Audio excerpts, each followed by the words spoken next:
अस्सलामुअलैकुम। तो आज की जो हमारी वीडियो है वो है इग्निशन सिस्टम के पार्ट 4 के बारे में। ठीक है, तो इससे पहले भी मैंने वीडियो बनाई थी जो कि पार्ट 1 में, जिसमें हमने शुरुआत की थी SP24 पे। तो SP24 का मतलब जैसे मैंने पहले बताया था, साफ़ी पिकअप एम्पलीफायर 24 का मतलब होता है 24 वोल्ट। ठीक है, फिर इसके बाद हमने सेकंड वीडियो बनाई जो कि हमने बनाई है बैंक ए और बैंक बी में, जिसमें इस बैंक पे जो है ये हमारे सिलेंडर पे लगी हुई होती हैं। ठीक है, पूरी रेल होती है।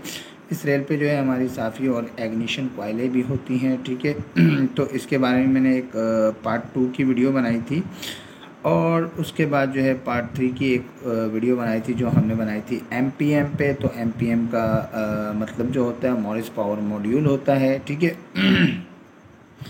तो आज की जो हमारी वीडियो है वो है PLC के बारे में, प्रोग्रामेबल लॉजिक कंट्रोल। ठीक है, तो प्रोग्राम लॉजिक कंट्रोल है, तो इसकी मैं कोशिश करूँगा कि मैं आपको बेसिक समझाने की कोशिश करूँ।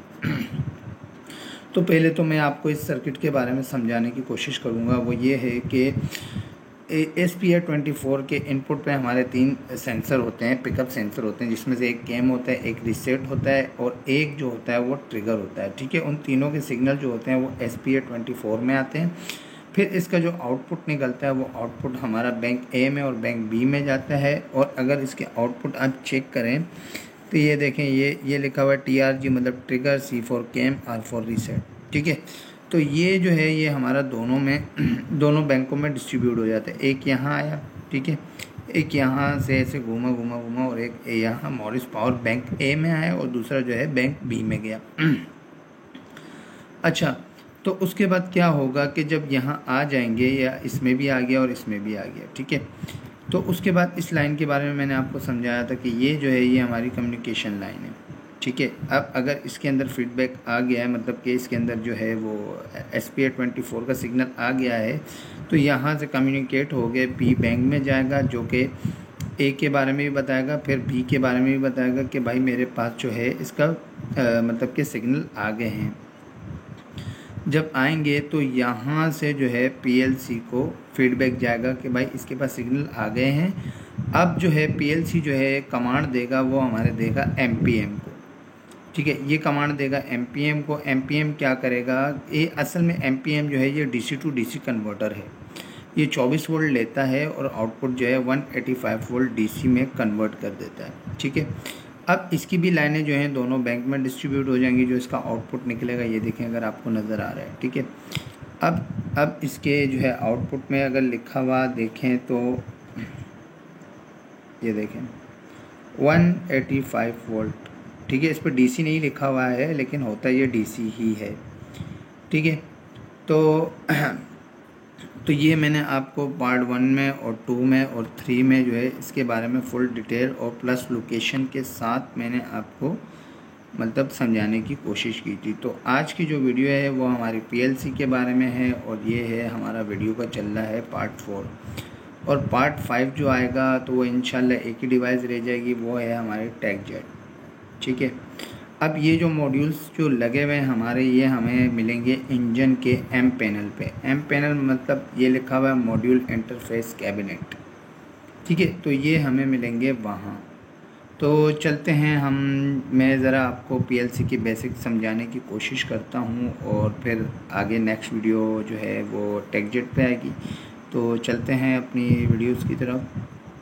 तो आ गए हैं हम अपने PLC पे। तो ये इसमें मैंने पहले से ही लिख के रखा हुआ है ताकि वीडियो जो है ज़्यादा बड़ी से बड़ी ना बन सके। तो मैं जस्ट इसमें जो है आपको बेसिक समझाने की कोशिश करूँगा। तो PLC का जो मतलब होता है वो होता है प्रोग्रामेबल लॉजिक कंट्रोल। ठीक है, इसको जो है इंडस्ट्रियल कंप्यूटर भी कहा जाता है। एग्जांपल ले लें, जैसे कि हमारे घर पे PC होता है, तो PC जो कंप्यूटर होता है उसका बेसिक काम क्या होता है कि उसकी जो इनपुट होती है, इनपुट में जो है हमारे कीबोर्ड और माउस वगैरह यूज़ होते हैं। फिर उसके बाद जो भी हम लोग इनपुट जो है ये रहा। ठीक है, माउस और कीबोर्ड यूज़ होते हैं। जब भी हम इसको इनपुट देते हैं, या बटन यूज़ करें या उसका माउस यूज़ करें, तो वो जाता है हमारा CPU में, वहाँ पे जाके प्रोसेसिंग होती है। प्रोसेसिंग के बाद जो है उसका आउटपुट जो है हमारे LED LCD और मॉनिटर पे शो करवाता है। ठीक है। तो इसका जो सिंपल काम होता है वो यही होता है, ठीक है। तो ये जो पीएलसी है इसका भी सिंपल काम यही होता है, लेकिन इसकी इनपुट और आउटपुट ज़रा अलग होती है क्योंकि वो मशीन के हिसाब से होती है।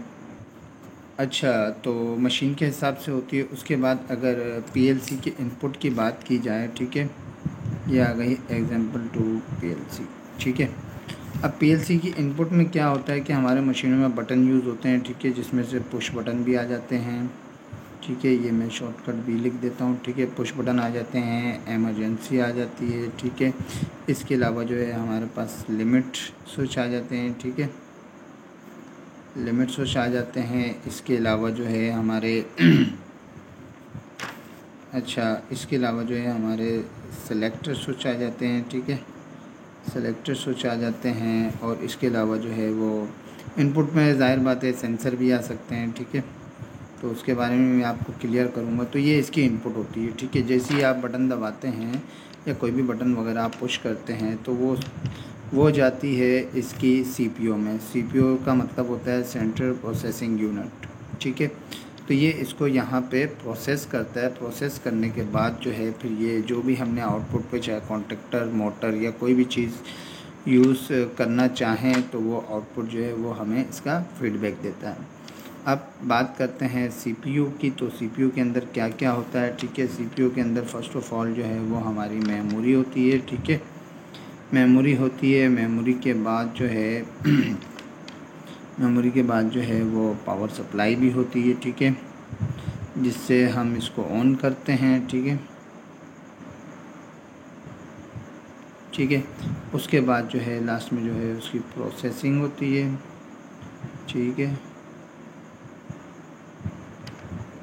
उसके बाद प्रोसेसिंग होती है, ठीक है। अब क्या है कि इसके आउटपुट में क्या चलता है। आउटपुट में जो है मोटर भी हो सकती है, अगर आप मोटर को स्टार्ट करना चाहें किसी बटन से या किसी पुश बटन या सेलेक्टर से। इसके अलावा जो है हमारे वेल्व भी हो सकते हैं, ठीक है, वेल्व भी हो सकते हैं। इसके अलावा जो है हमारे कॉन्टेक्टर भी हो सकते हैं, ठीक है, और इसके अलावा जो है हमारी रिले भी हो सकती है। मतलब A to Z कुछ भी हो सकता है। जो भी आप इसके आउटपुट में चाहे तो आप लाइट भी ऑन करवा सकते हैं, कुछ भी करवा सकते हैं, ठीक है। अब क्या होता है, एक मैं इसका सिंपल मैं एक चीज़ बताने की कोशिश करूँगा कि इसको जो प्रोग्रामेबल लॉजिक कंट्रोल कहते हैं, तो इसका ये मतलब नहीं होता है कि आपने एक बार इसको प्रोग्राम कर दिया तो उसके बाद जो है ये परमानेंटली प्रोग्राम इसके अंदर सेव हो जाता है। तो आप चाहें तो इसकी प्रोग्राम को आप चेंज भी कर सकते हैं, ठीक है। किसी भी टाइप की आप लॉजिक इसके अंदर बना के जो है इसका जो भी प्रोग्राम हो वो आप इसका तब्दील भी कर सकते हैं। तो इसके अंदर हमारे पास ये ऑप्शन होता है। तो ठीक है, तो ये आपको मतलब समझ में आ गया होगा कि मिसाल है मैंने एक इस पर स्टार डेल्टा बनाने की कोशिश की, ठीक है, मैंने बना दिया स्टार डेल्टा, चलें ठीक है भाई ये चल रहा है। अब मैं चाह रहा हूँ कि नहीं यार मैं इसके अंदर मज़ीद रिवर्स फारवर्ड या ऐसी कोई और दूसरी कोई ATS पैनल की डायग्राम बना लूँ या कुछ भी करवा लूँ। मिसाल के तौर पे कि मैं इसको डिलीट कर देता हूँ, इसकी जगह पे मैं दूसरी लॉजिक बना के भी कर सकता हूँ। तो इसका मतलब ये है कि आप सिंपली जो है ना आप इसे हर तरीके से यूज़ कर सकते हैं, किसी भी तरीके से, ठीक है। तो चलते हैं आगे। तो अच्छा, तो अभी अगर इसके इनपुट पावर की बात की जाए तो इनपुट पावर में क्या होता है कि कुछ पीएलसियाँ ऐसी होती हैं कि जिसको इनपुट में जो है AC सप्लाई की ज़रूरत पड़ती है। AC सप्लाई में जो है आपके पास 220 वोल्ट AC भी आ सकती है और 110 वोल्ट भी AC वाली भी होती हैं। मतलब ये पीएलसी की रिक्वायरमेंट पर डिपेंड करती है, ठीक है।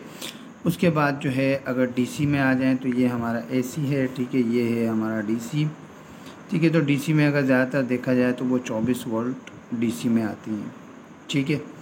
अच्छा, उसके बाद जो है अगर आगे चलें तो पीएलसी की अगर साइज़ की बात की जाए तो साइज़ में क्या होता है कि हमारे पास दो टाइप्स की आती हैं। एक होती है कॉम्पैक्ट, ठीक है,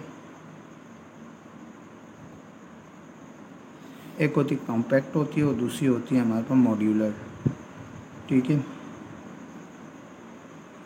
मॉड्यूलर साइज़, ठीक है। कॉम्पैक्ट में मिसाल ले लें कि हमारे पास जो है 8 इनपुट है, ठीक है, मिसाल ले लेते हैं ये जो हमारे पास कॉम्पैक्ट की है, ये हमारे पास 8 जो है इनपुट है और 8 जो है इसका आउटपुट है। 8 जो है इसका आउटपुट है और 8 जो है इसके इनपुट हैं। लेकिन मसला ये है कि जो कॉम्पैक्ट होती हैं ये फ़िक्स होती हैं, इसके हम इनपुट और आउटपुट जो है वो हम नहीं बढ़ा सकते। ठीक है, जो इसके अंदर जो इनपुट आउटपुट हैं हमें इसी से ही अपना काम चलाना होता है। इसके अलावा जो है हम इसके नहीं मतलब कोई पॉइंट या इनपुट या आउटपुट में कोई नहीं बढ़ा सकते हैं। ठीक है, लेकिन जो मॉड्यूलर होते हैं, मॉड्यूलर में ऐसा होता है कि हमारे पास 8 इनपुट हैं, ठीक है, और 8 जो है हमारे पास आउटपुट है इसके पॉइंट। ठीक है, अगर हम चाहें तो मज़ीद इसके अंदर मॉड्यूल बढ़ा के जो है इसको जो है 16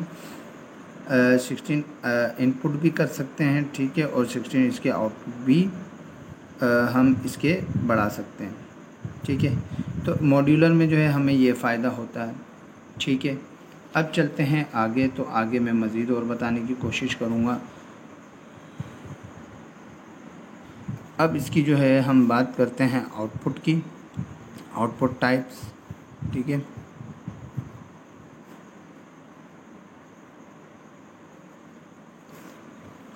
अच्छा तो इसके जो है हम अभी बात करते हैं आउटपुट टाइप। तो आउटपुट में जो है इसमें जो है इसके आउटपुट में जो है पीएलसी के रिले वाली पीएलसी भी आती हैं। ठीक है, जिसके आउटपुट में मतलब इनपुट आउटपुट जो भी होता है, मतलब आउटपुट में रिले यूज़ होती हैं। कुछ ऐसे होती हैं जिसमें ट्रांजिस्टर यूज़ होते हैं। ठीक है, और कुछ ऐसे होते हैं जिसमें ट्राइक यूज़ होते हैं। ठीक है, तो ये 3 टाइप की जो है ना आउटपुट की जो है ना मतलब पीएलसी के आउटपुट में हमें ये 3 चीज़ें मिल सकती हैं। ठीक है, वो डिपेंड करता है पीएलसी के ऊपर कि आपके पास कौन से टाइप की पीएलसी जो है वो लगी हुई है। अब एक इसका फ़ाइनल और ख़ास चीज़ रह गई है, तो उसके बारे में भी मैं आपको बताने की कोशिश करता हूँ। अच्छा, तो बात की जाए तो इसके अंदर 2 मॉड्यूल होते हैं। ठीक है, एक होता है डिजिटल और दूसरा होता है हमारे पास एनालॉग। ठीक है, अब डिजिटल में क्या होता है कि डिजिटल में जो है हमारे कुछ बटन वगैरह यूज़ होते हैं, जैसे कि पुश बटन हो गया, ठीक है, सेलेक्टर बटन हो गया, ठीक है, उसके अलावा जो है इमरजेंसी हो गई। अच्छा, उसके अलावा जो है लिमिट स्विच हो गए। ठीक है, लिमिट स्विच हो गए। इसी तरीके से स्विचिंग वाले जो भी बटन होंगे वो हमारे डिजिटल में यूज़ होंगे। तो डिजिटल का मतलब सिंपल यही होता है, जैसे हमारे घर पे बटन होता है, जैसे कि मैंने बटन दबाया और यहाँ से सप्लाई गई और सीधा जो है हमारा फ़ैन या लाइट ऑन हो गई। ठीक है, तो डिजिटल का सिंपल मकसद यही होता है। अब अगर चलें एनालॉग पे, तो एनालॉग पे जो है ज़्यादातर सेंसर या कोई भी वेरिएशन वाली जो चीज़ होती है वो यूज़ होती है। मिसाल लेने के इस पे जो है हमारे वैसे तो सेंसर ही ज़्यादातर यूज़ होते हैं। ठीक है, सेंसर जिसमें से अगर देखा जाए तो ये हमारे पास होते हैं टेम्परेचर वाले यूज़ होते हैं। ठीक है, प्रेशर वाले यूज़ होते हैं। ठीक है, फिर उसके बाद जो है ये हमारे पास करंट यूज़ होता है, क्योंकि उसमें भी वेरिएशन होती है। ठीक है, करंट के लिए जो है हम सिटी वगैरह यूज़ करते हैं। ठीक है, इसके अलावा जो भी सेंसर होंगे तो वो इसमें जो है हमारे एनालॉग्स में आ जाते हैं। ठीक है, तो इसके अंदर हमारे पास 2 मॉड्यूल होते हैं, एक डिजिटल होता है और एक एनालॉग होता है। तो एनालॉग में ज़्यादातर सेंसर वगैरह ही यूज़ होते हैं। ठीक है, इसको मिसाल लेने के लेवल सेंसर हो गया, या जिस टाइप के भी जो कुछ सेंसर ऐसे होते हैं जो कि मिली एम्पेयर वगैरह जो है वो आउटपुट में देते हैं पीएलसी को। ठीक है, जैसे कि 0 to 20 मिली एम्पेयर हो जाते हैं। ठीक है, इसके अंदर कुछ और आ जाते हैं जो 4 to 20 मिली एम्पेयर होते हैं। ठीक है, फिर इसके बाद कुछ और आ जाते हैं जो आउटपुट में वोल्ट जनरेट करते हैं। ठीक है, वो होता है 1 to 5 वोल्ट। ठीक है, 1 to 10 वोल्ट। ठीक है, 1 to 10 वोल्ट। ऐसे और काफ़ी वो आते हैं सेंसर जो आउटपुट कुछ मिली एम्पेयर जनरेट करते हैं, कुछ वोल्ट्स वगैरह जनरेट करते हैं। ठीक है, तो ऐसे वगैरह जो भी होंगे इस टाइप के, तो वो हमारे एनालॉग्स में आएंगे। तो पीएलसी का जो सिंपल बेसिक थी वो आज जो थी हमारी यहीं तक ही थी। तो मिलते हैं नेक्स्ट वीडियो में। अल्लाह हाफिज़।